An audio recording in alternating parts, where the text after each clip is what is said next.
Mga pap, mga nangoy, mga lod. Nakabakasyon ako sa asawa ko sa Mindanao, Awaw.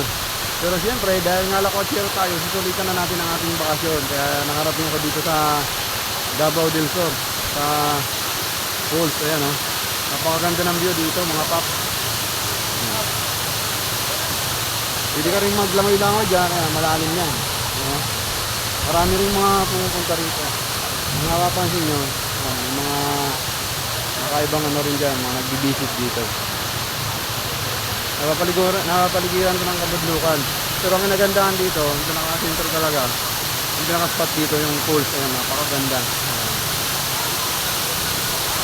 Susulitin ko na yung bakasyon dito kasi minsan lang to. Ayan.